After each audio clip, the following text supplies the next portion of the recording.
Quiero agradecer la presencia de los expositores, que ya los vamos a presentar, y la de los jóvenes que en esta tarde nos están acompañando.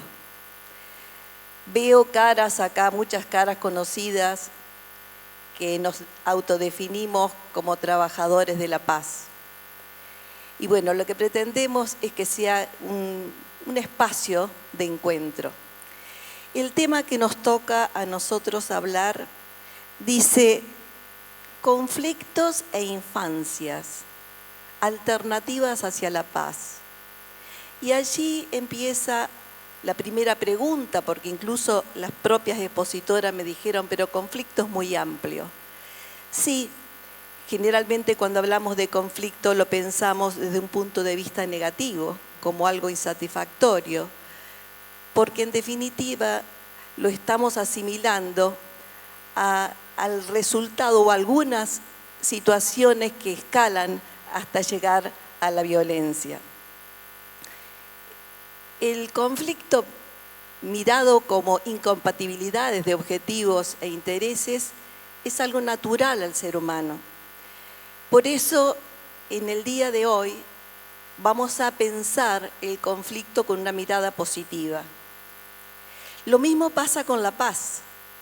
Recién, antes de comenzar este panel, Camila, que tengo acá a mi derecha, cuando dice, pero ¿de qué paz estamos hablando?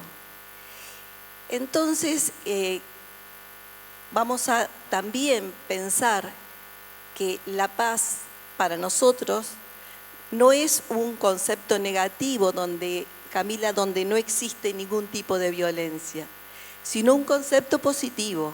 Es decir, cuando hablamos de paz, hablamos de justicia social, de necesidades básicas insatisfechas, de derechos humanos efectivizados.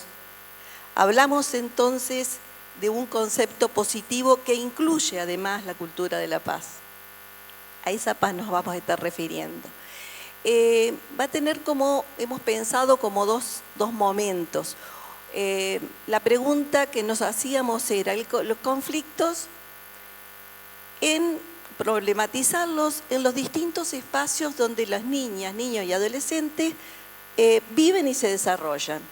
Es decir, en ámbito comunitario, familiar, educativo y en situación de guerra también.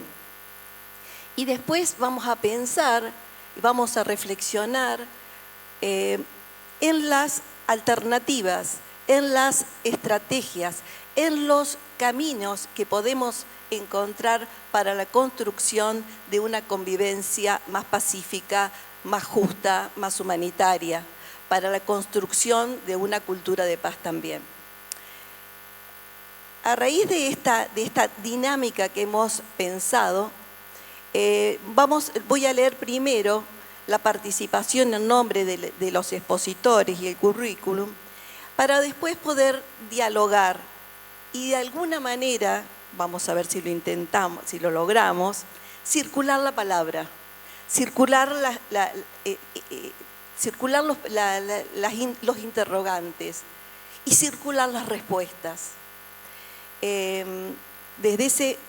Con esta idea, entonces, en primer lugar, va a tener la palabra Doris Ortega Galindo, que viene desde Colombia.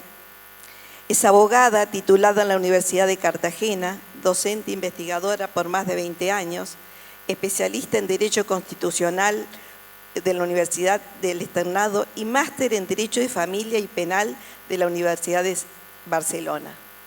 Muchas gracias por visitarnos.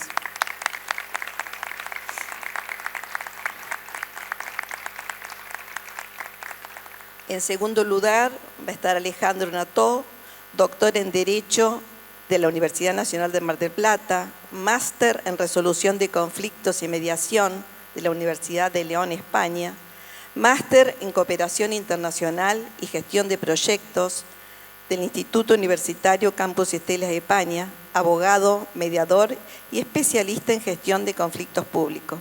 Gracias, Alejandro.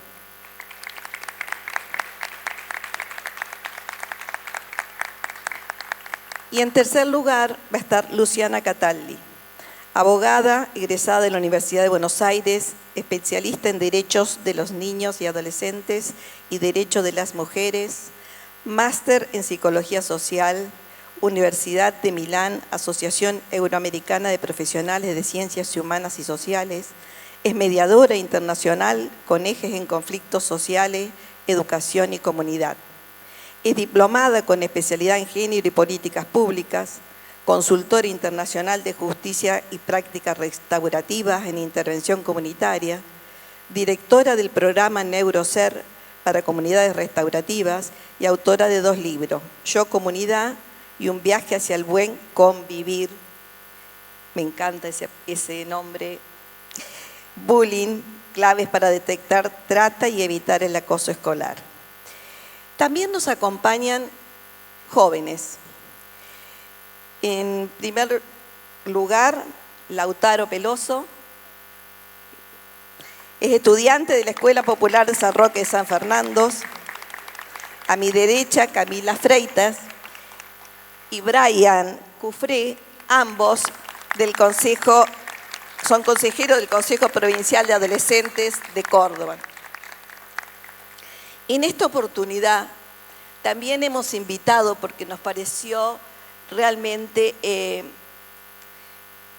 el panel no tenía que tener solamente las voces de los adultos, sino que en esta circulación de la palabra es necesario y fundamental darle también más participación a los jóvenes. Por eso invitamos a 3 jóvenes de la Universidad de Cartagena, Colombia.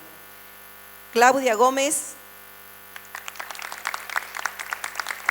Isabela Vargas y Jesús Guarnizo. Tenemos que empezar a hacer realidad esto de que las políticas públicas no son para los adolescentes, sino son con los adolescentes. Por eso el espacio tiene que ser del intergeneracional, tiene que ser entre todos realmente y todas. Muchas gracias y le vamos a pasar entonces a la primera expositora. Doris, te dejamos todo para vos, la palabra.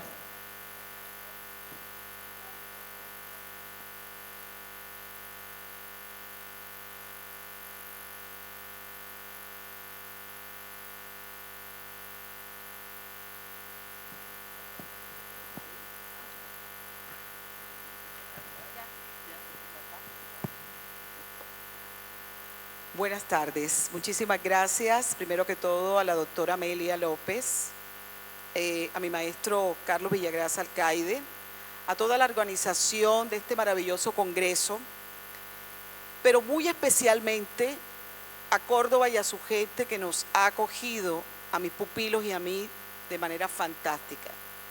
Qué gente tan cálida. La verdad que estamos felices. Y esta invitación es a mi universidad, a mi alma mater, a través de mi semillero de investigación. Nosotros estudiamos e investigamos sobre temas de infancia y adolescencia, en especial temas que tienen que ver con nuestro país, el conflicto armado. Esto, bueno, quería mostrarles, básicamente, esta es Cartagena de Indias, nuestra ciudad. En esta diapositiva aparece la Universidad de Cartagena. Este es el claustro de San Agustín, mi semillero de investigación, los que no pudieron venir, pero que están acá.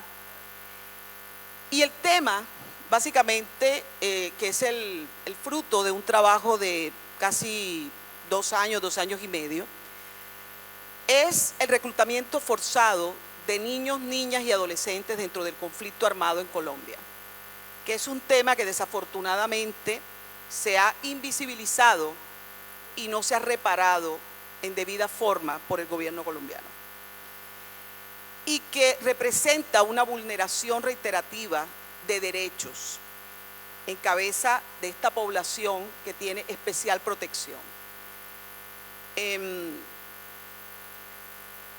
Son imágenes fuertes en donde ustedes pueden observar a los niños soldados,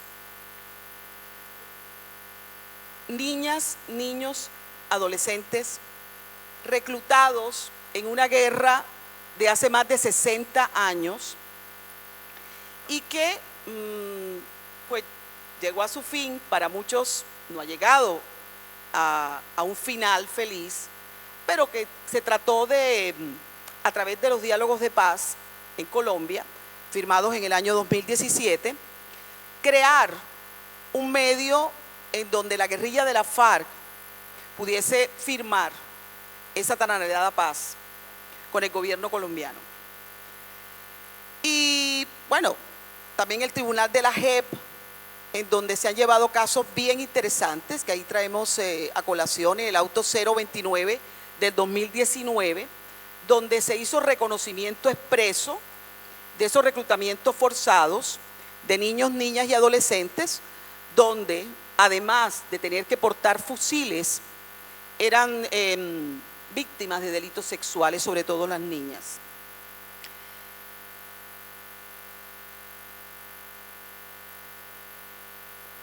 Bueno, ahí dice 20.000, pero fueron más de 20.000 niños, niñas y adolescentes reclutados. Y para no de pronto ahondar sobre el suceso, el fenómeno que está allí, que todavía está en nuestras memorias de colombianos y colombianas de bien, son más de 20.000. Pero el problema latente, y es lo que más nos preocupa, es la reparación y el restablecimiento de sus derechos. Porque desafortunadamente gran parte de estos niños, niñas y adolescentes, como adultos, están integrando organizaciones criminales como sicarios, como secuestradores, porque son niños, adolescentes, niñas, niñes, que se puede decir que les arrebataron su infancia, les arrebataron su adolescencia. Esta frase es muy triste, pero son infancias y adolescencias rotas. Y nuestro mensaje desde la academia, desde Cartagena de Indias y de mi semillero de investigación, Obvio Cedescaf, es que el Estado colombiano debe reparar. Estas víctimas no han sido reparadas y que a través, por ejemplo, y quisiera que los estudiantes hablaran sobre eso en su momento, a través de unos espacios creados, insisto, desde el año 2017, se busca precisamente ese restablecimiento de mecanismos de solución de conflictos generados por ese hecho vil de utilización e instrumentalización de niños, niñas y adolescentes. Hay muchos datos, muchos hechos y sucesos que involucran a diferentes estamentos que no quisiera traer a colación, porque de pronto podría tomarse dentro de un matiz político, y quiero estar por fuera de todo eso, más que todo desde la visión de la academia, pero lo importante, repito, es que es muy latente la poca reparación, y quiero insistir en eso, que esas víctimas de la guerra, y que para algunos tribunales, sobre todo de justicia ordinaria, debían ser sujetos activos, es decir, judicializarles. Y afortunadamente, al considerárseles también victimarios, bueno, víctimas, aunque dentro del conflicto armado estuviesen o hubiesen cometido delitos, incluso de lesa humanidad, se les exonerara de esa responsabilidad, porque precisamente estaban allí porque fueron obligados, arrebatados de sus familias en zonas rurales vulnerables. Muchísimas gracias.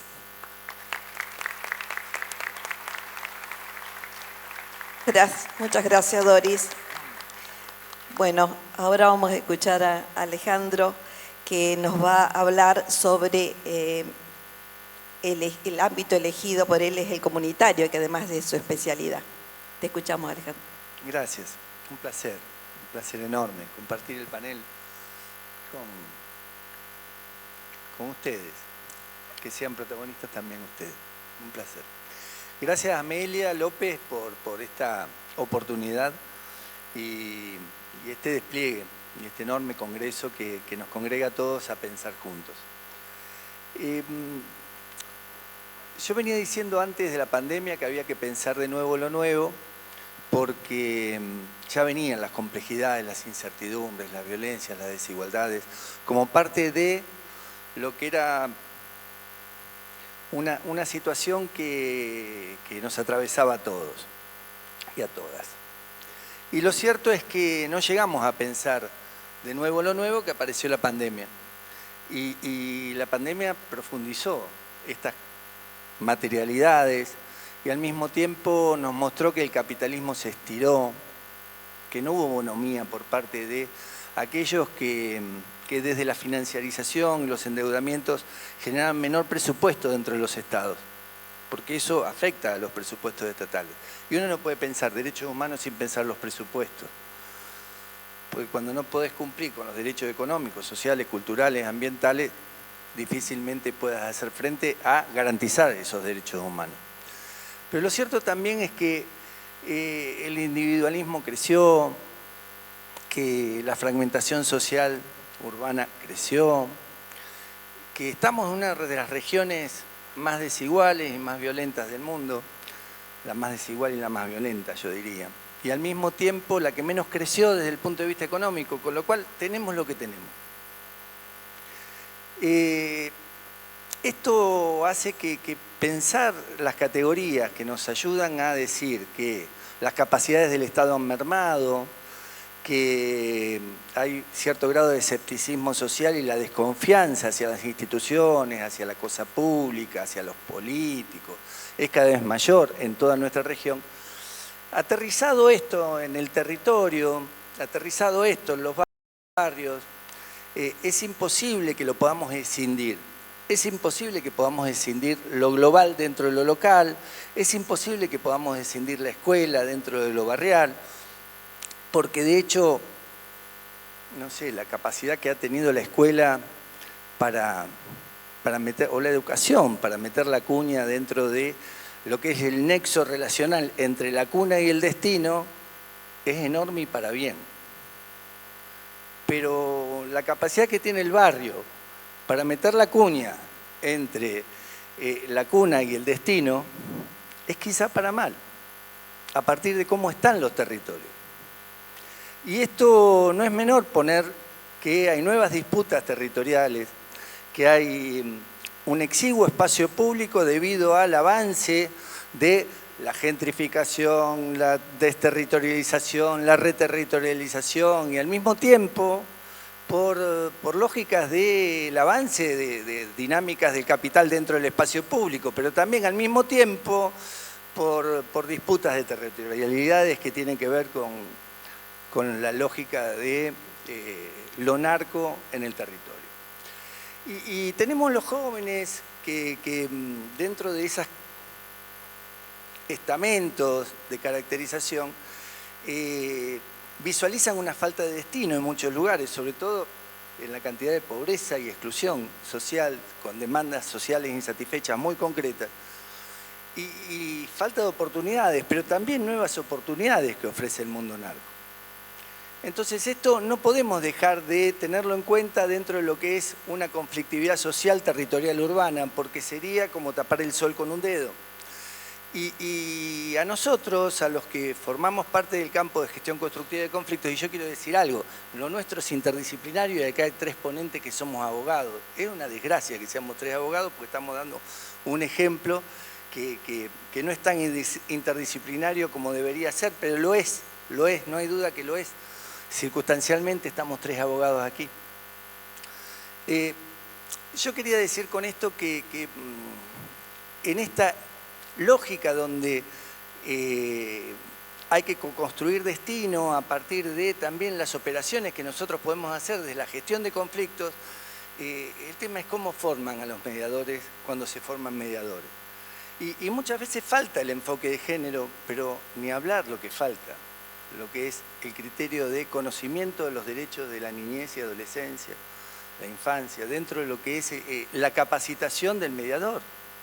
O sea, a nosotros como operadores del sistema nos toca, entre otras cosas, ser controladores de convencionalidad, porque el control de convencionalidad lo tenemos nosotros, pero al momento de capacitar mediadores esto no está tenido en cuenta. Y acá es donde empiezan las primeras falencias. Para el mundo de lo socioambiental hay convenciones específicas, como Escazú, pero para el mundo de la niñez y adolescencia hay convenciones específicas que te dicen que tenés que escuchar. ¿Y cuántos de los mediadores saben escuchar? ¿Y qué hacen con lo que escuchan cuando escuchan? ¿Tienen capacidad de habilitar espacios? Bueno, todo esto es lo que me gustaría dejarlo más como preguntas que como respuestas, para que las respuestas las busquen también, las busquemos entre todos.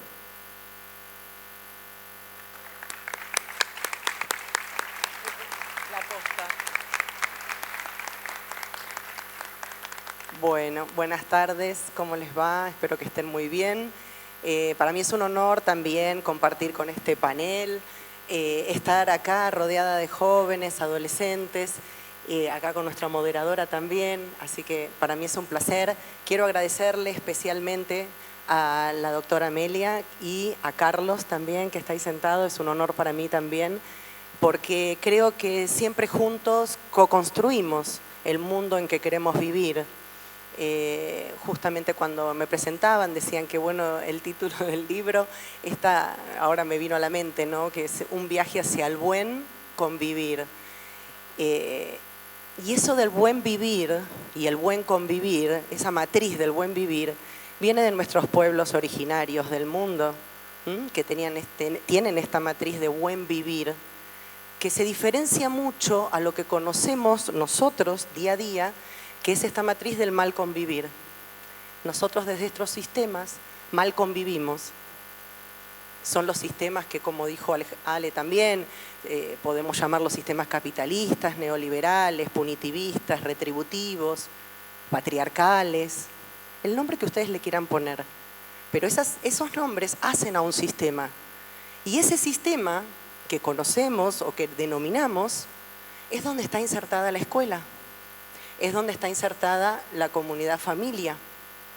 Y desde esos modelos, desde esas estructuras de poder, o como les denomino a veces dominancias de poder, porque son dominancias de poder, donde una de las estructuras principales es el adultocentrismo y el adultismo, es cómo convivimos.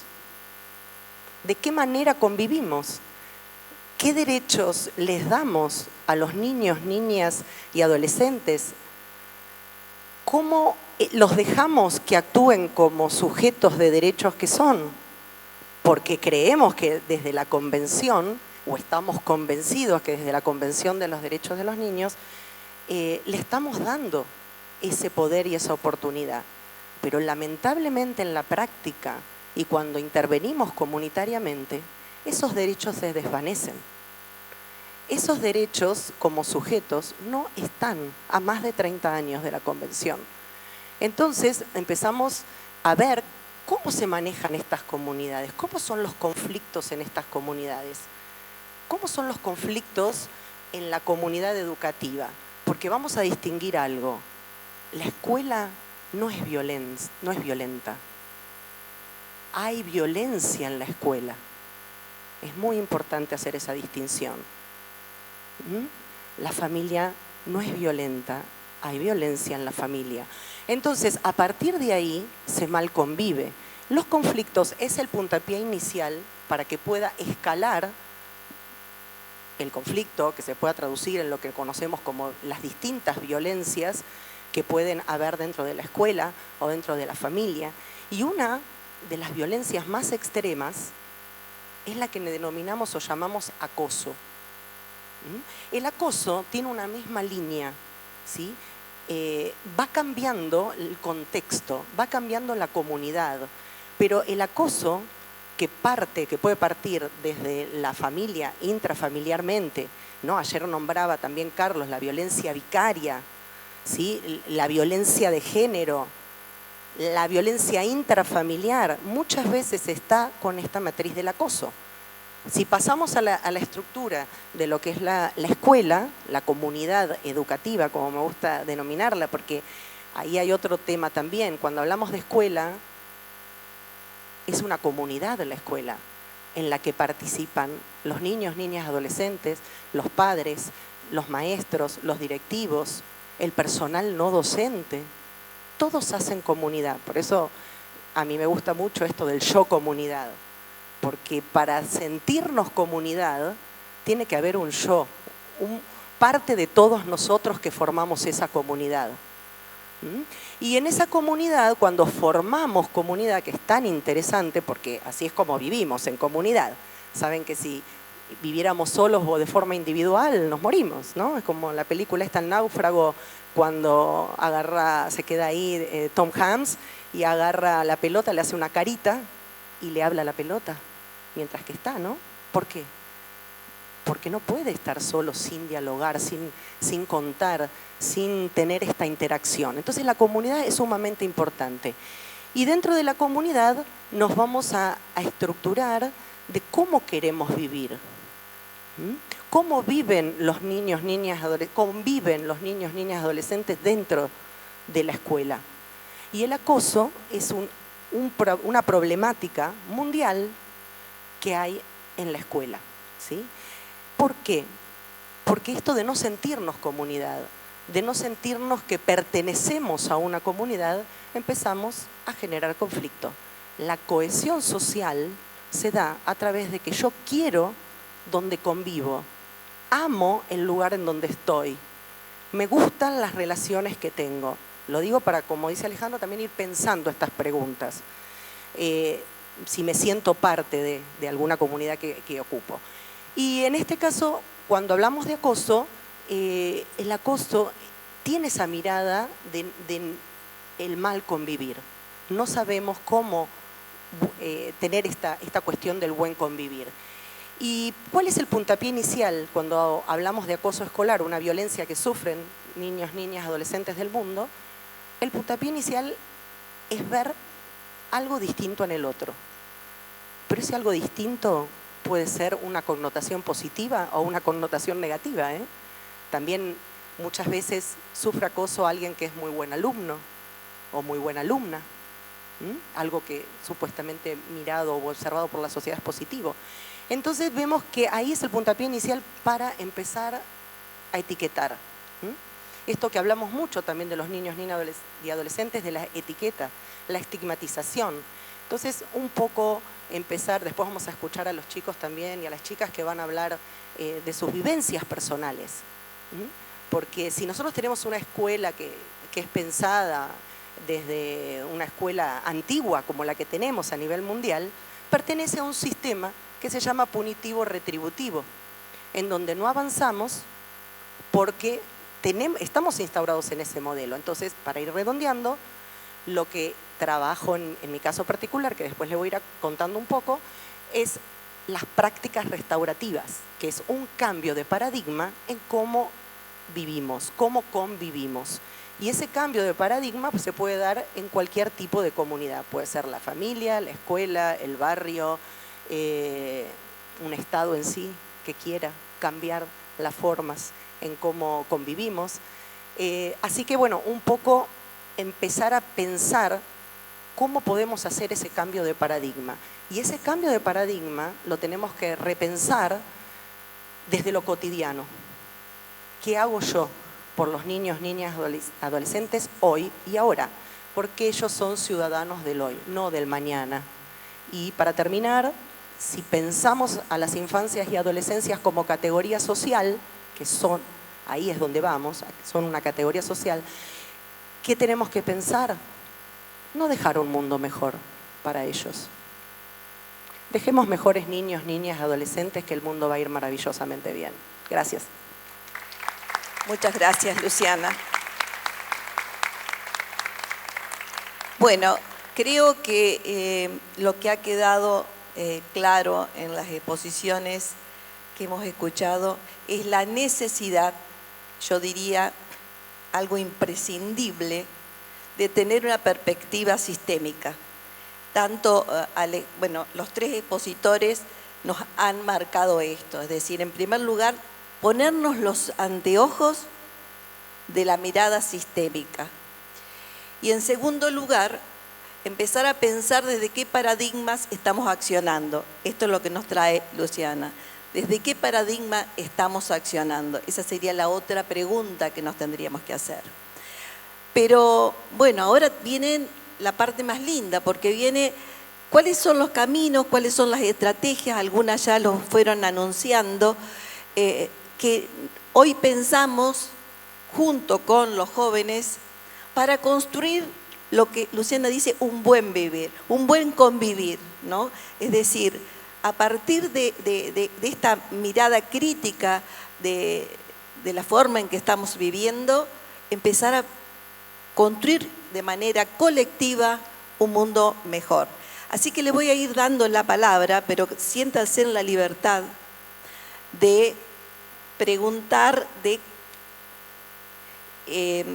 preguntarles a los propios chicos y interactuar con los jóvenes para que ellos tengan la misma oportunidad que los adultos de dar su aporte a esta construcción conjunta.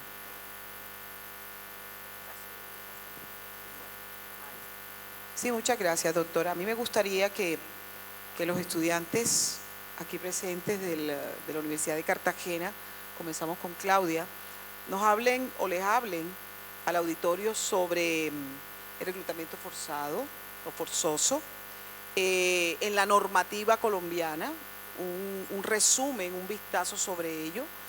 Después, Claudia, Isabela y Jesús nos hablaran sobre esas alternativas de paz dentro de una situación tan compleja como fue y como todavía sigue siendo el conflicto armado y el reclutamiento de niños, niñas y adolescentes.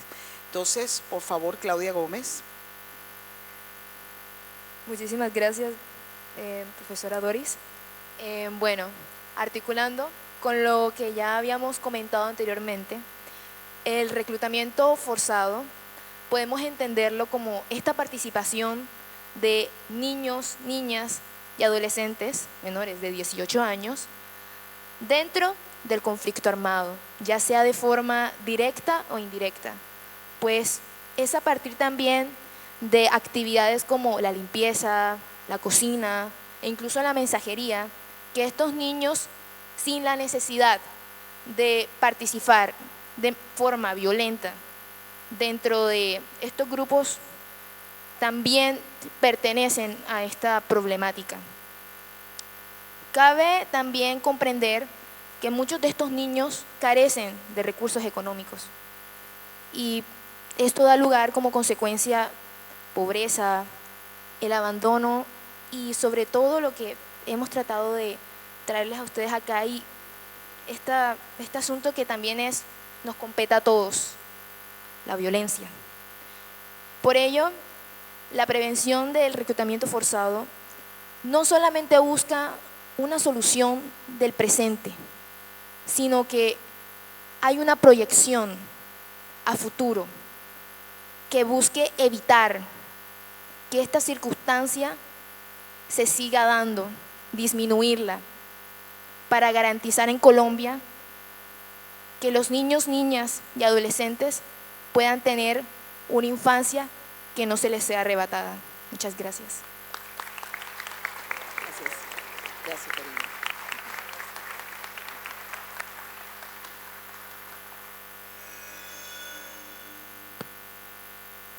Por favor, Cátedra Isabela. para la Paz. Desde el 2013, el gobierno ha trabajado en la creación de una Cátedra para la Paz, que se materializó a través de la Ley 1732 de 2015.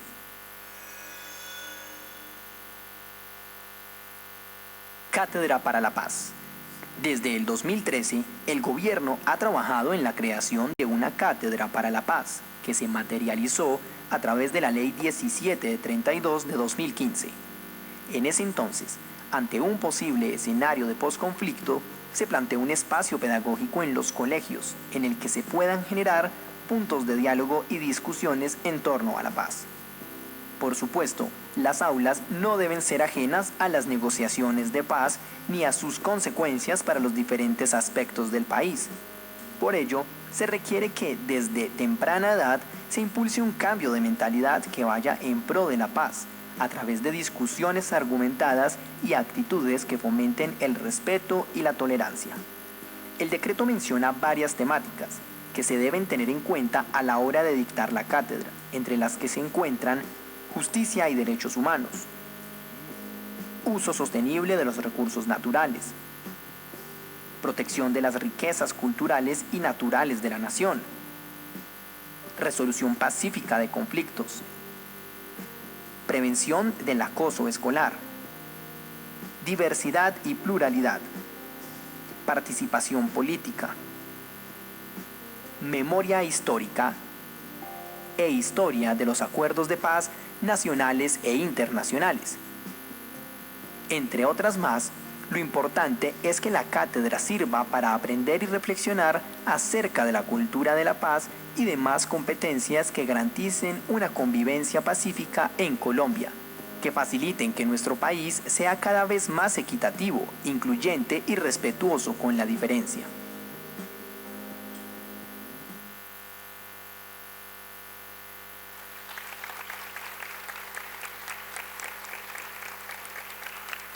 Muchas gracias. Isabela le va a comentar sobre la aplicación de esta cátedra de la paz y de toda la trascendencia que ha tenido a partir de 2017, que como les había comentado, es fruto de los diálogos de paz del gobierno de entonces con la guerrilla de la FARC. Bueno, primero que todo, muchas gracias, doctora Doris, y todos los aquí presentes. Voy a hablar de esta herramienta que se ha vuelto esencial en la vida de los colombianos, especialmente los niños, niñas y adolescentes, como ya he mencionado anteriormente, de ellos, de este segundo hogar que se le llama las instituciones educativas, se les enseña lo que es el diálogo, la paz, para tener una buena convivencia e incluso evitar conflictos a futuro. ¿Qué es lo que busca esto principalmente?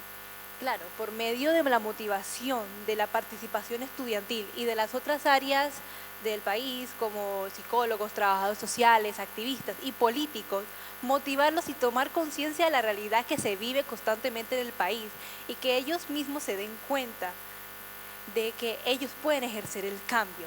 Todo esto buscando, claro está, de hacerlo de una manera mucho más recreativa e incluso, y de manera importante, muy inclusiva. Todo esto que ya se ha ido teniendo en cuenta memorias históricas del contexto social, político y económico que se vive. Pero lo más importante es viendo la realidad de los propios niños, que ellos mismos cuenten sus historias de la realidad que es vivir en un ambiente de violencia, porque al fin y al cabo, ya mencionado, ellos son los mayores afectados. Entonces, ¿qué es ver esto? Es algo que esta herramienta que nació gracias al Estado colombiano, teniendo en cuenta los principios, derechos y de la Constitución política colombiana, a mostrar el poder que tienen los niños ahora y el poder que van a tener siempre a futuro, porque al fin y al cabo en sus manos está recuperar ese tejido social que se ha ido deteriorando en los últimos años por esta violencia, ya que ellos son el cambio de este país.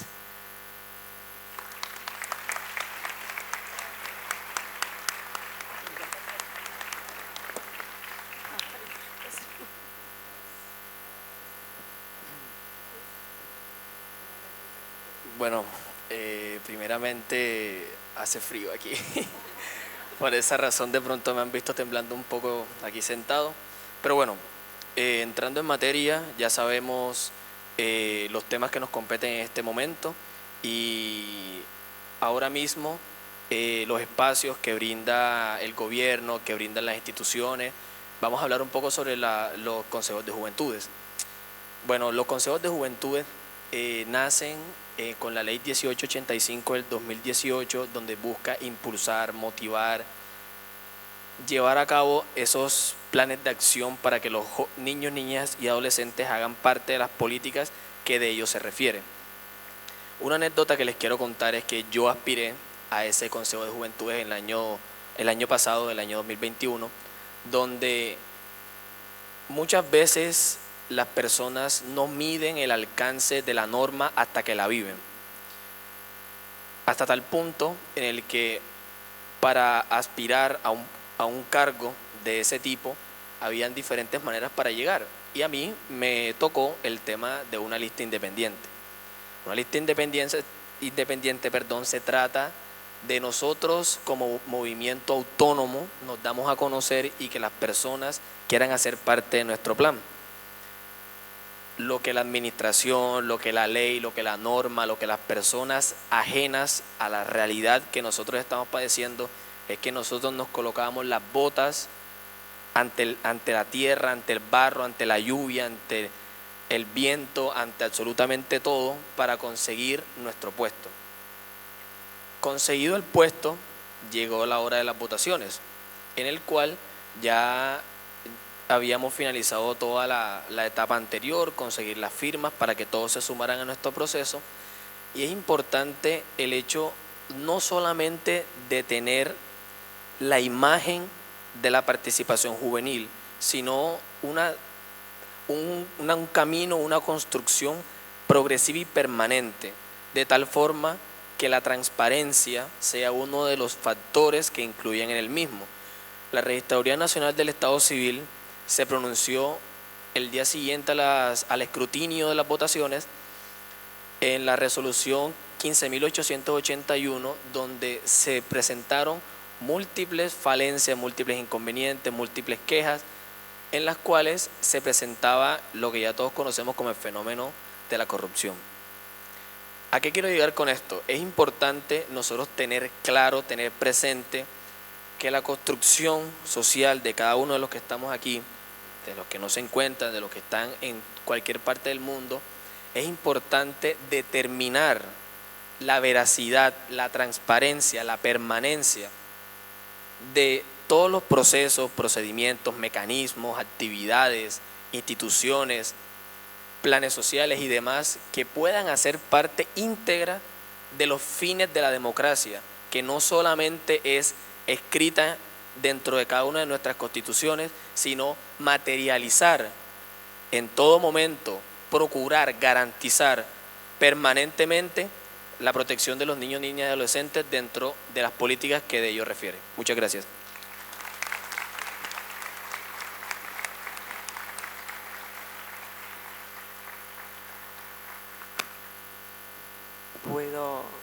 Bueno, les doy la palabra Bueno. también, los chicos.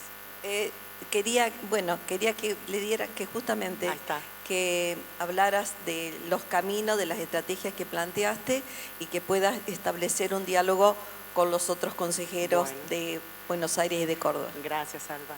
Qué maravillosas adolescencias y juventudes que tenemos, ¿verdad? ¿Cómo pueden hablar tan claro?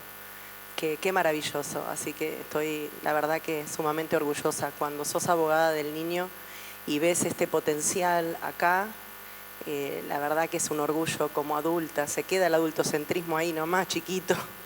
Lo hacemos un papelito y lo tiramos, porque ¿para qué?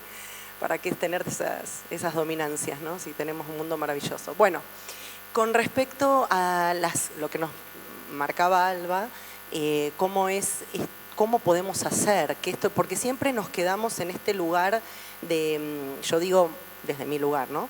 Mucho de la queja, ¿no? Cuando entras a una escuela es la queja. No tenemos tiempo, no tenemos plata, no dinero, no tenemos, entonces todos no tengo.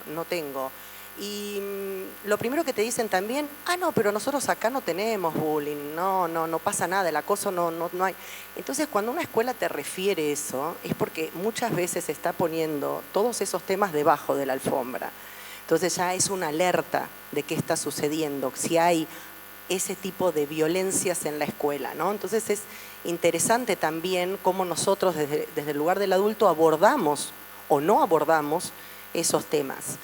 Y me gustaría ahora un ratito poder darle la voz tanto a Brian como a Camila y Lautaro, que están también acá representando, y que hemos dialogado en que todo esto que nosotros contamos acá, a lo mejor, entre comillas, como expertos, ellos puedan hablarlo o transmitirlo desde una vivencia, para ver si nosotros lo que vamos trabajando desde nuestros lugares como adultos es lo que ellos viven, o cómo lo viven, o cómo lo sienten, y cómo se ha intervenido o estructurado. Así que, ¿qué te parece, Brian? ¿Estás listo?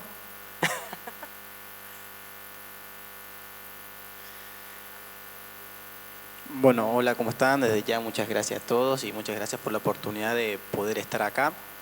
Bueno, mi nombre es Brian Cufré, tengo 17 años, soy de acá de Córdoba capital y bueno, la verdad es que mi paso por la secundaria ha sido como muy feo al su principio y muy feo ahora mismo, porque yo de siempre he sufrido bullying por ser diferente.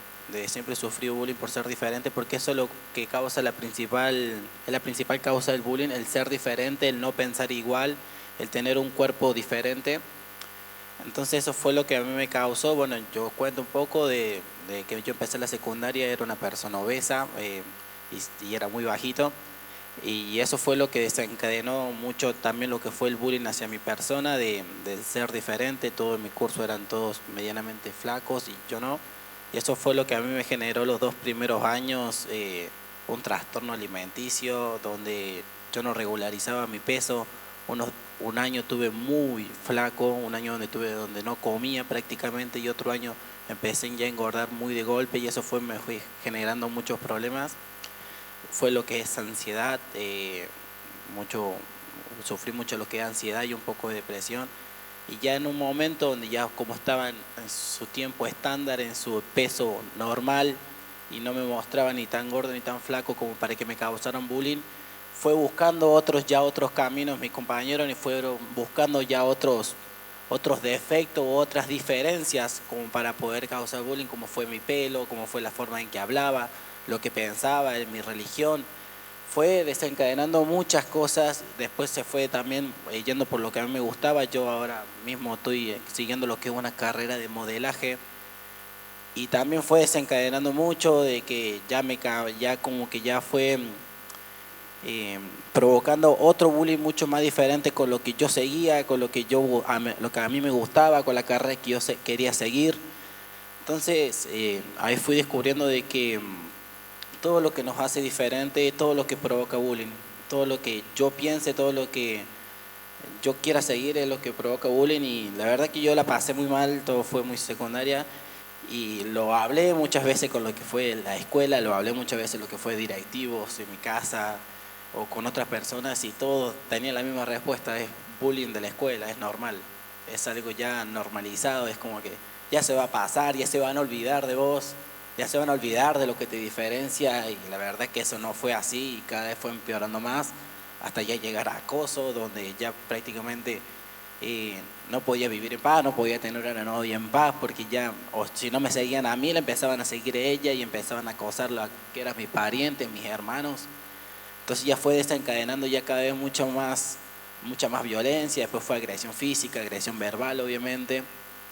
Y la verdad que, como para no poner victimizarme, eso generó muchas cosas, y también generó también lo negativo, pero también generó algo positivo, porque yo ahí pude ver lo que era ser víctima, y yo ahí decidí cambiar y decidí anotarme en todo esto, lo que son los foros adolescentes, poder participar en programas por los que es Parlamento, el Consejo, y de poder yo dar mi voz, y de poder yo darle importancia a lo que yo pienso, y de ahí generar proyectos para que otras personas no vuelvan a sufrir lo que yo estoy sufriendo, o lo que no vuelvan a pasar, o que no pase mucho más allá de los niños, que no vuelvan a pasar este bullying, y poder generar un cambio desde mi adolescencia, desde mi punto de vista, como que yo lo pasé y no quiero que otros lo vuelvan a pasar.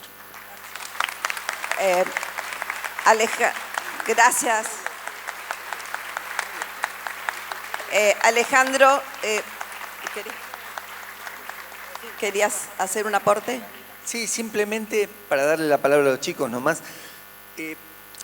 Yo creo que todos los conflictos tienen lo que se ve y tienen lo que no se ve, tienen lo estructural, tienen las causas estructurales que le dan vida a los conflictos, son las raíces de los conflictos, las causas raigales.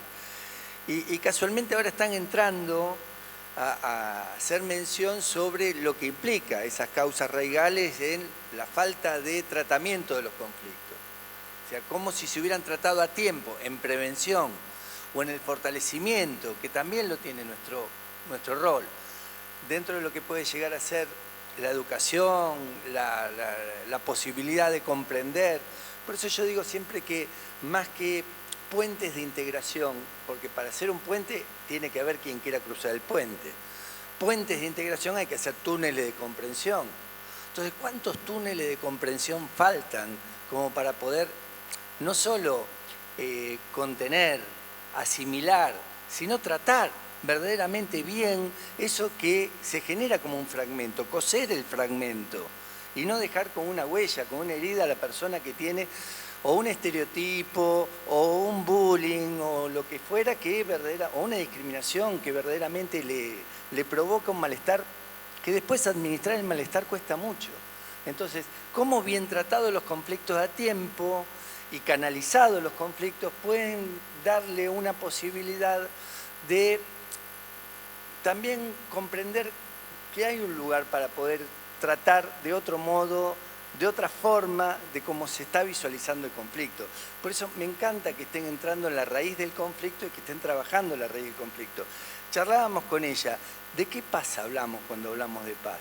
Y me encantaría que vos también, si querés hablar de eso, o lo que quieras hablar, que puedas profundizar, meterte en ese, bucear sobre esas aguas profundas que tienen los conflictos, que tanto bien sabes hacer.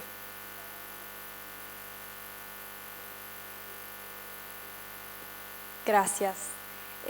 Bueno, mi nombre es Camila Freitas, tengo 17 años. Primero deseo agradecer la oportunidad de estar acá, de ser portavoz de todos y todas las infancias y adolescencias de mi país. Hace un rato tuve la oportunidad de compartir la mesa con todas estas personas que están al lado mío. La verdad es que después del Congreso me vuelvo a mi casa con un montón de ganas de seguir aprendiendo, de seguir leyendo y fortalecer mis ideas. Y algo de lo que debatíamos hace un rato era sobre cómo construimos la paz. ¿Qué es la paz? ¿Cuál es la vía? Y yo creo que la paz es una tarea que nos convoca a todos, a todas las generaciones, a trabajar codo a codo, día a día. Personalmente creo que la paz se realiza en la solidaridad. Vivir juntos es algo que debe ser construido entre todos como sociedad desde la conciencia. Pero esta labor exige solidaridad y respeto. Este es el camino hacia la paz, hacia la justicia y también hacia el desarrollo. Y después desde este lugar poder transmitirlo a todos los espacios que habitamos, como niños, como adolescentes y como adultos. Desde mi lugar deseo proponer y promover la paz como un camino alternativo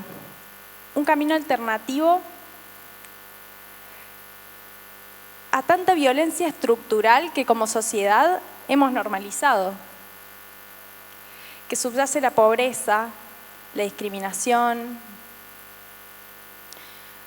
porque también esta es otra arista, digamos, cómo podemos pensar en la paz y en una cultura de la paz si en mi país hay hambre, si en mi país la educación no es igual para todos y no es de calidad. También después de conocer a estas personas, dije, bueno, mi realidad es completamente diferente también. Y me emociona mucho que ellos piensen en una cultura de la paz cuando en realidad hay niños que son sometidos a estas prácticas violentas constantemente, todos los días. Entonces, como generación, que a menudo también se ve condicionado, quizás en menor escala, a esta violencia estructural de la que hablaba anteriormente,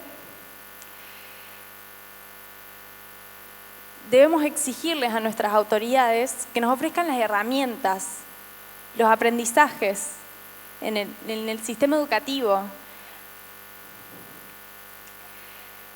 para la construcción de una cultura de la paz. Una paz, de convivencia, de la convivencia y la valoración de la diversidad, de la solidaridad, de la compasión, de la calidad humana, desde nuestro corazón y para el otro.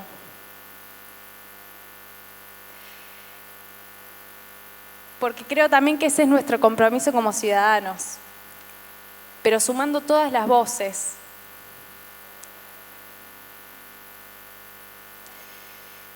Y por último,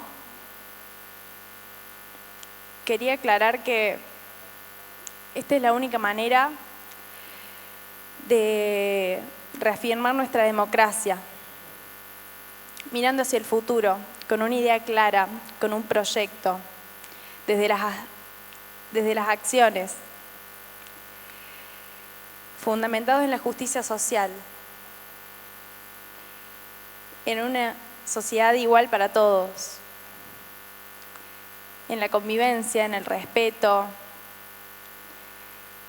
Y bueno, creo que es el único camino, la única alternativa para crear un futuro posible, probable, pero que sobre todo para nuestra generación sea deseable. Muchas gracias.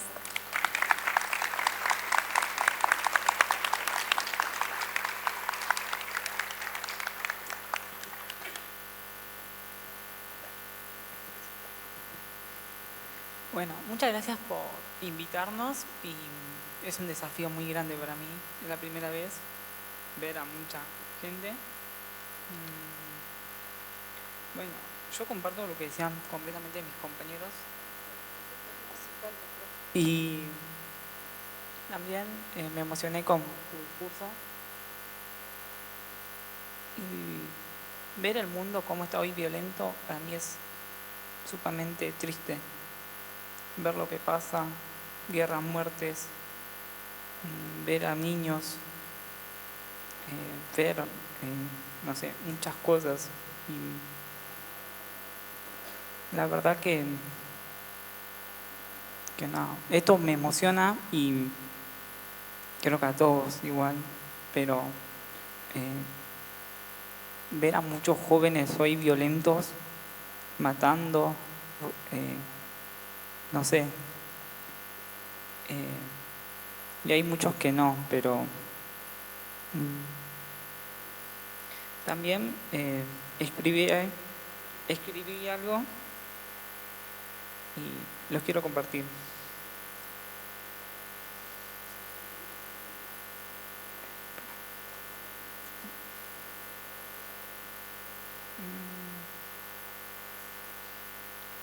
También es importante que los pibes tengan un espacio y experiencias donde puedan disfrutar con otros para que el otro no sea un enemigo, sino un compañero, alguien con quien querer estar bien y construir un mundo de paz.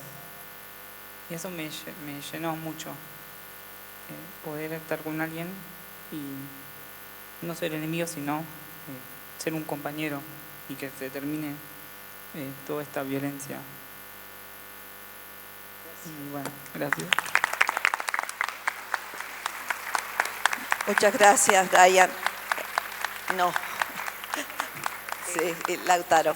Me gustaría que pudieras, Luciana, a partir de lo que dijeron los adolescentes, los jóvenes, pudieras explayarte un poquito sobre las prácticas restaurativas y las otras herramientas de las cuales sos un especialista. Muy bien. Un poco lo que fueron diciendo los chicos en primera persona, las chicas, es eso, ¿no? Primero lo que dijo Camila, un mundo deseable. Eso es muy importante, porque al estar todo el tiempo en contacto con ellos, ver que para muchos adolescentes, jóvenes, realmente el futuro no es deseable. Qué triste. Entonces ahí viene cómo tenemos que mirar e intervenir desde otro lugar, ¿no? Y ahí entra en juego todo lo que hablamos o que se conoce hoy como la gestión emocional. Decía Alejandro que somos los 3 abogados. Bueno, es verdad, mi profesión de base es abogada y mi defensa de los derechos humanos, obviamente, pero después, por suerte, pude estudiar muchísimas otras cosas que ya no me hacen tan en el papel de la abogada, y eso es lo interesante también, ¿no? Cómo podemos nosotros hacernos interdisciplinarios y con los otros ir hacia la interdisciplinariedad, ¿no? Entonces eso me dio, porque a veces me dicen, ¿por qué una abogada habla de gestión emocional, habla de sanación? Porque también es el cambio, ¿no? Estos sesgos que a veces tenemos cuando estudiamos una carrera como el derecho, es una carrera de una ciencia social, estamos trabajando con los otros, con el otro, con las subjetividades. ¿Cómo no vamos a hablar de sanación? ¿Cómo no vamos a hablar de restauración, de inteligencia emocional, de gestión emocional, de todos esos temas que las comunidades estas que estábamos hablando poco conocen o desconocen o no saben cómo intervenirlo? Entonces, muchas de las herramientas que usamos en las prácticas restaurativas parten de, primero, la forma en que dialogamos, cómo dialogamos, aprender a cómo dialogamos, y en eso está la estructura de la comunicación no violenta, que es un método realizado y instaurado por Marshall Rosenberg, en el cual trabajamos estos ejes de cómo estructurar la comunicación, de lo que observo, que viene de acá, de lo que siento, que viene de acá, validar las emociones, solamente nombrarlas, denominarlas, pero no las 5 que nombramos en toda nuestra vida desde que nacemos hasta que nos morimos, sino un repertorio mucho más grande emocional. Las necesidades que vienen de acá, de nuestro estómago, que son las necesidades que muchas veces ustedes conocen, las necesidades de Maslow y muchas más, porque él caracterizó muy pocas y después se amplía también. Entonces, cuando conectamos lo que observo, lo que siento y lo que necesito, recién desde ese lugar pido, dialogo, hablo, estructuro. Entonces, cuando enseñamos esas herramientas, es mucho más fácil, ¿no? Poder comunicarnos desde este lugar que hablamos de una comunicación compasiva, ¿sí? Compasiva es acompañar los sentimientos del otro, acompasar ese sentimiento. Y con estos modelos punitivos nos hemos quedado un poco desde la razón mucho tiempo ahí metidos y no hemos educado, con esto que hablamos de educación para la paz, no nos hemos educado en la gestión o en la inteligencia emocional. Por eso es importante que cada país impulse las leyes como política pública de inteligencia emocional en las escuelas, primeramente. Entonces, la comunicación es muy importante para que se lleven como herramienta que trabajamos en las prácticas restaurativas, ¿sí? Después, todo el tema de la gestión emocional, cómo gestionamos, y ahí implica también en víctimas, en ofendidos, en ofensores, porque todos tenemos nuestros temas de gestión, ¿sí? Porque la gestión es tan importante para los procesos de sanación. Esto que hablaba un poquito Brian, en el cual tengo que hacer algo para no estar en la posición de víctima. Él, por suerte, tuvo muchas herramientas, ¿sí? Le habrán dado su familia, él mismo, y dijo, tengo que salir de este lugar de posición de víctima en la cual estoy para mirar hacia el futuro. Y entonces ahí empiezo a buscar caminos. Camila lo mismo, los chicos lo mismo también con lo que contaron en sus países. Entonces, eso es muy importante en la práctica restaurativa, pasar de la posición de víctima a los procesos de sanación.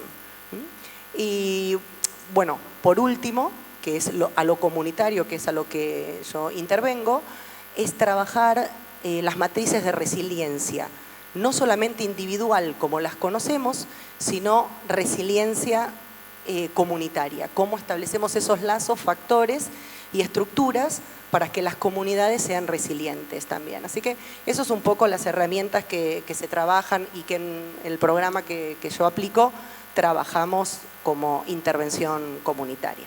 Bueno. Gracias. Bueno, me ha dado pie para decirles que desde la Universidad Provincial de Córdoba, yo soy coordinadora de la Cátedra Derecho a la Paz y Convivencia en la Diversidad, Y precisamente para esta universidad la construcción de cultura de paz es un contenido transversal y es un poco, nosotros lo decimos, es el ADN, junto con los derechos humanos, el enfoque de género, el ambiental y demás. ¿Qué cosas trabajamos desde este lugar? Hemos logrado que en 14 carreras, en la malla curricular, esté incorporado este seminario electivo del que les hablo. Y nosotros, la propuesta es, y la planteo acá, el empoderamiento pacifista. Y cuando hablamos de empoderamiento pacifista, estamos hablando del desarrollo de capacidades, de competencias personales e institucionales. Y los 3 ejes, precisamente por eso me acordé, primero trabajamos la gestión de las emociones, uno de los ejes. El otro eje es la comunicación no violenta, entendido de la misma forma que lo acabas de plantear. Y también trabajamos la negociación, la mediación y todos los métodos de los que hemos estado desarrollando acá.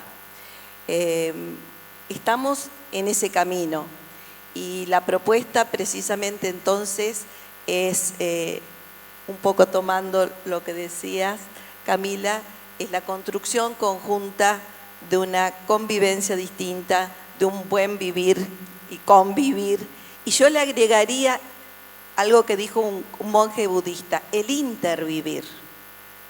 Que ya no nos cabe duda que no es la coexistencia el que está al lado, existo al lado del otro, sino que me construyo con el otro, el intervivir. Bueno, creo que, no sé si alguien queda algo, por supuesto. Sí, muchas gracias, doctora Alba.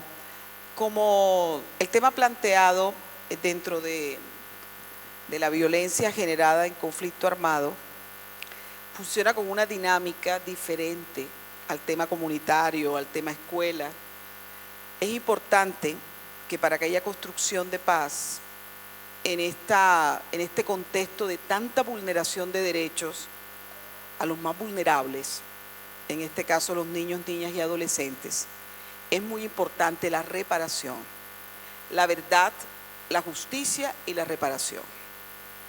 Y en el caso colombiano, en concreto, y como lo dije al principio, falta esa reparación. El Estado colombiano ha sido condenado por la Corte Interamericana en varios casos de reclutamiento forzado, y en donde precisamente para la construcción de esa paz total, de que tanto se habla, tiene que haber esa reparación, y esa reparación es el reconocimiento de los actores de los grandes abusos y los delitos cometidos con ocasión a ese conflicto, que se visibilice y que se les pida perdón a los niños, niñas y adolescentes, que durante muchísimos años han sido instrumentalizados y sus voces acalladas. A mí la verdad me ha sorprendido que acá en Argentina, un país muy cercano a Colombia, en temas deportivos, en temas culturales, mucha gente de mi país se viene a estudiar acá. Cuando yo les estaba platicando sobre el tema de los niños soldados, no tenían ni idea. Y así me ha pasado en otros contextos, y es a donde yo me pregunto y digo, ¿y entonces cómo es posible que eso el mundo entero no lo sepa? Hay un trasfondo político y hay un trasfondo obviamente de intereses de muchos estamentos, pero quiero decirles, y se lo comentaba a Camila, a estos chicos valiosos, a los colegas, donde hicimos antes de este encuentro una mesa entre todos, decidimos qué hablar, decidimos cómo integrar. Yo les decía, muchos no pueden hablar de esos niños porque fueron ultimados durante estos 60 años de guerra en Colombia.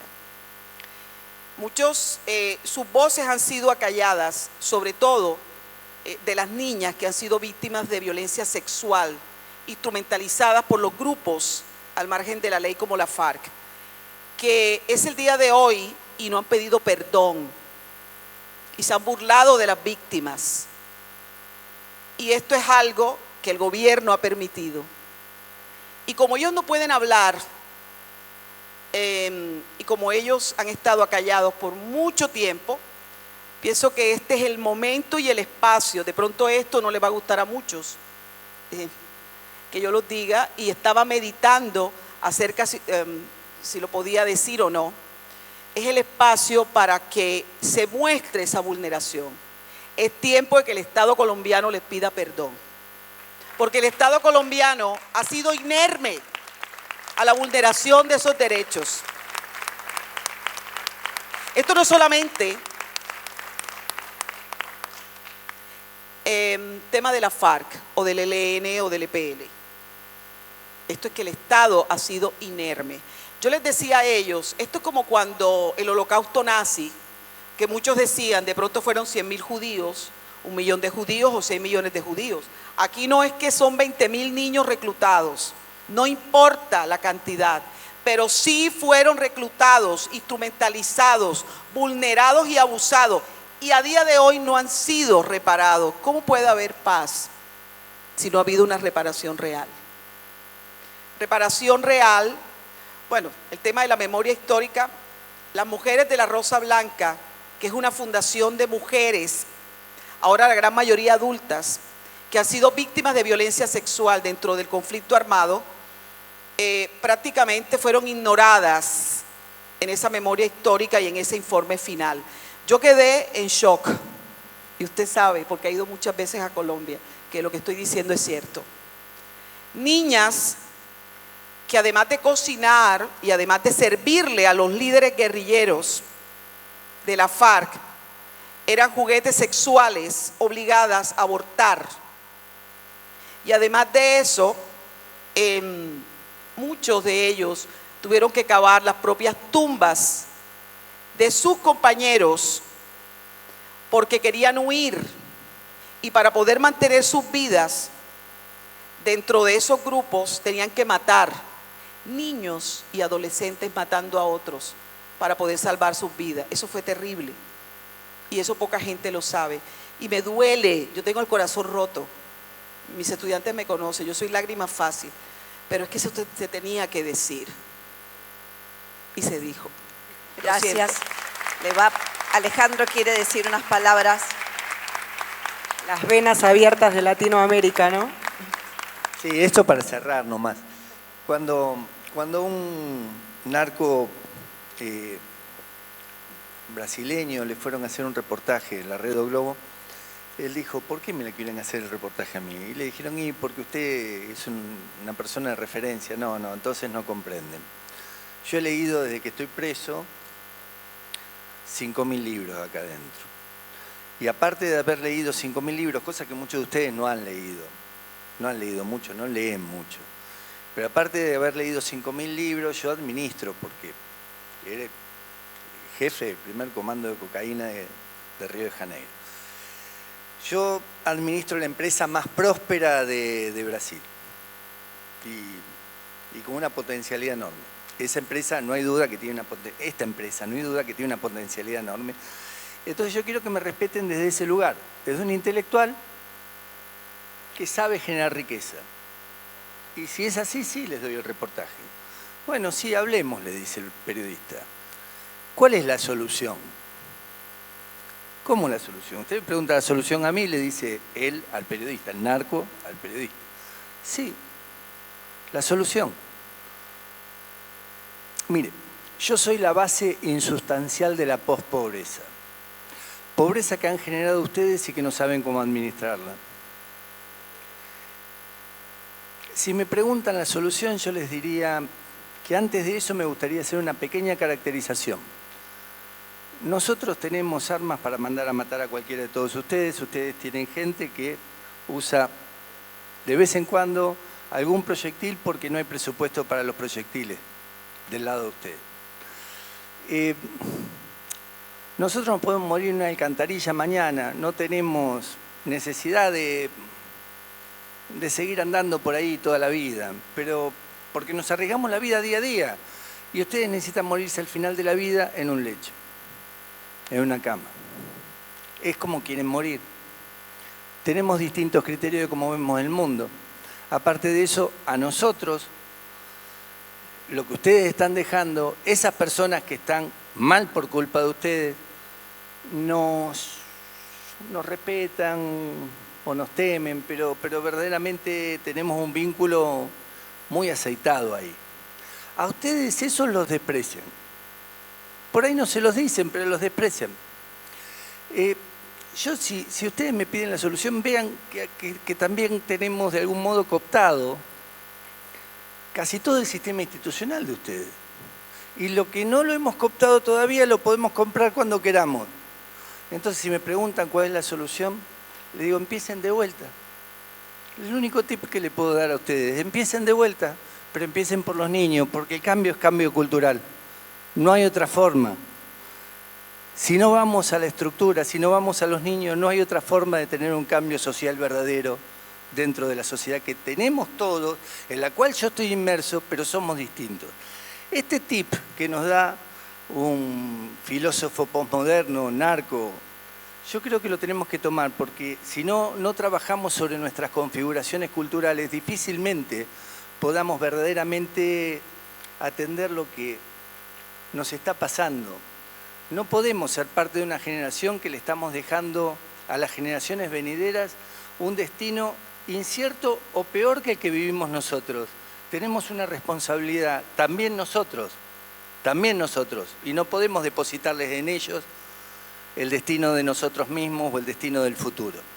Por eso yo creo que este tip que nos da este narco brasileño es fundamental.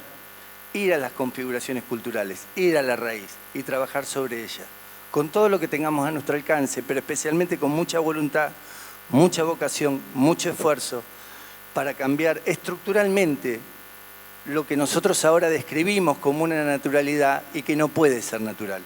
Muchas gracias.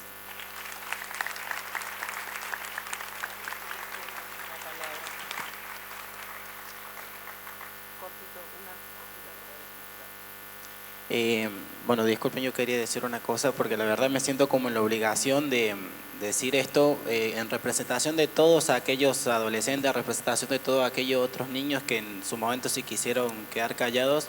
Hay una frase que a mí me marcó mucho que es: cada voz cuenta y tu voz cuenta principalmente.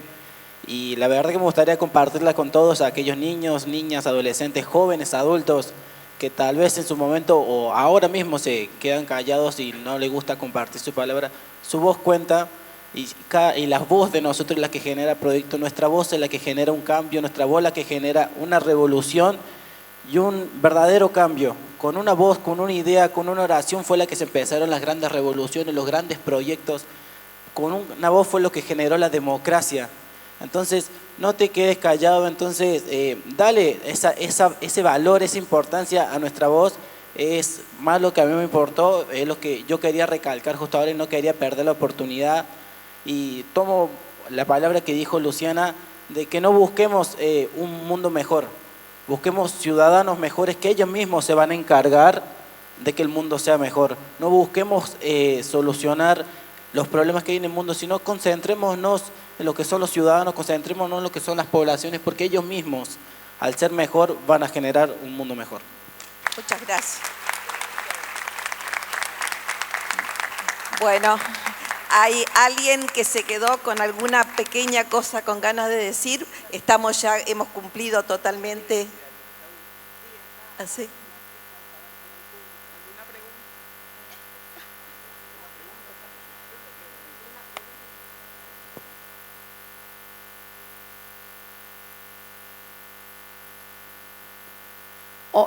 Hola, buenas tardes. Perdón.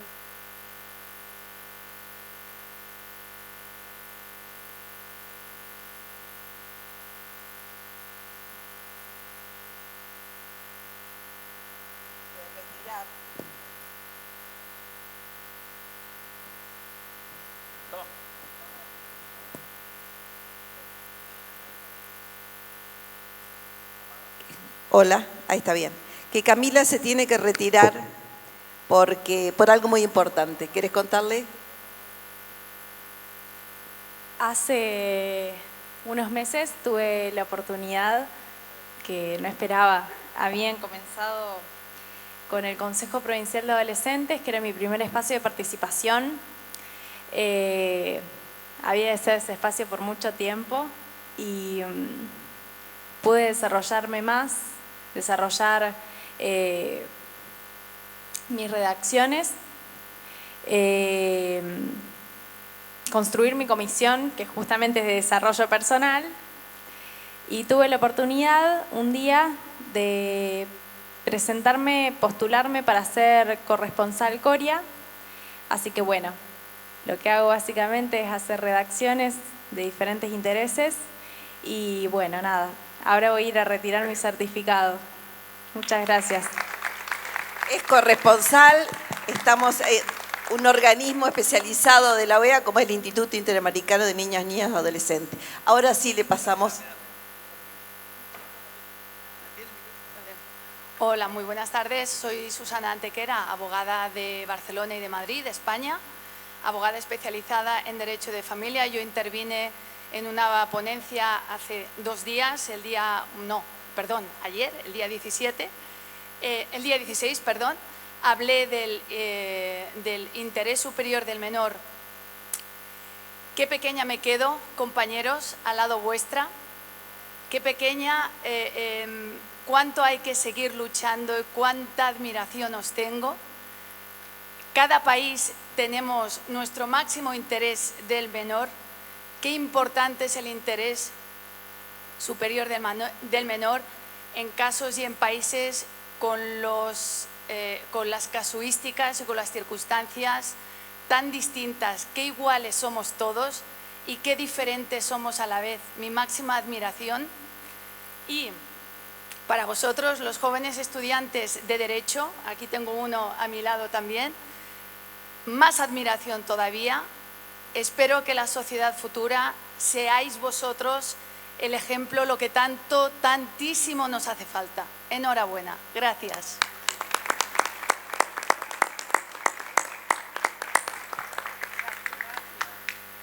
Muchísimas gracias a todos los expositores, tanto adultos como jóvenes. Realmente ha sido un placer.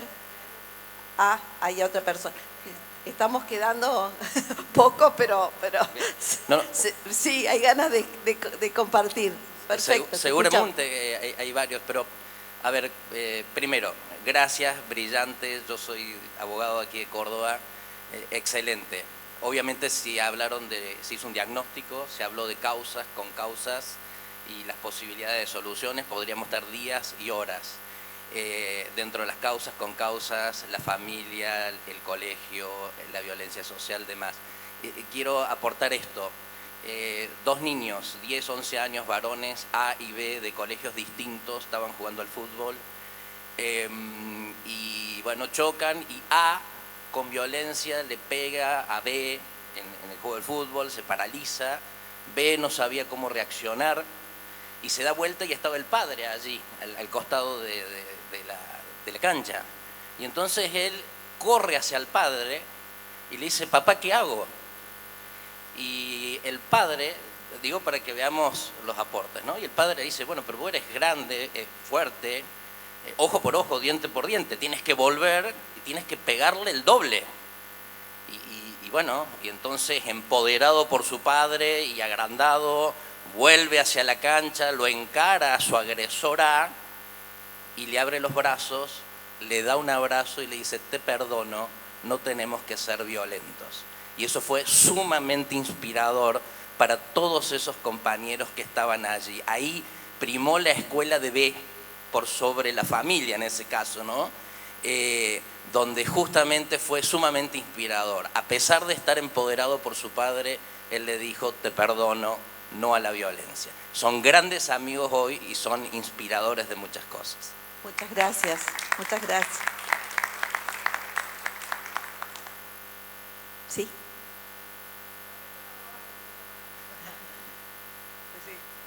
Yo les vengo a hacer la pata interdisciplinaria, no soy abogada, soy psicoanalista, Soy medio sapo de otro pozo hoy, acá, más en la mesa que me toca a mí ahora a las 2 de la tarde.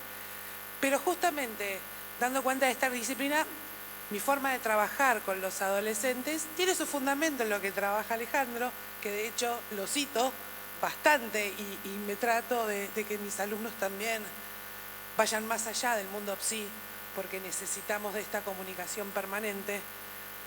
Y pensaba mucho en las experiencias de ustedes, chicos, en lo que Colombia también está reconstruyendo hoy en día.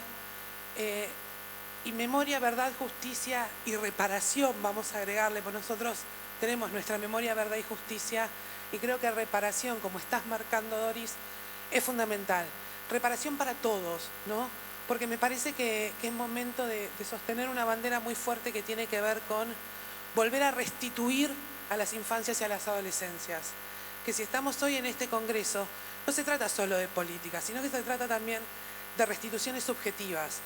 Y poder brindar esos espacios de restitución subjetiva son fundamentales, porque desde ahí es donde podemos gestionar los conflictos de base, pudiendo escuchar de qué se trata ese sufrimiento del otro, ¿no?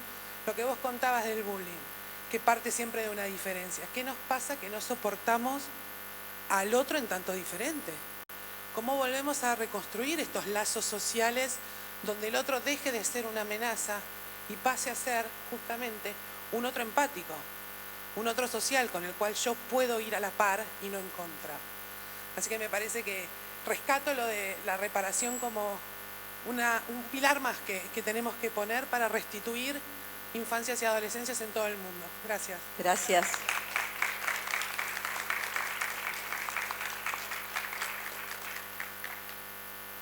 Bueno, ahora que de todas maneras quedan muchas ganas, ¿no? De seguir pensando, porque nos van a seguir quedando estas palabras, reparación, rescatar, tantas palabras que nos van a seguir quedando en nuestra mente para seguir trabajando, y los convoco a que nos unamos en esta propuesta común del día de hoy, en la construcción de una cultura de paz y de convivencia más justa, más humana, más equitativa.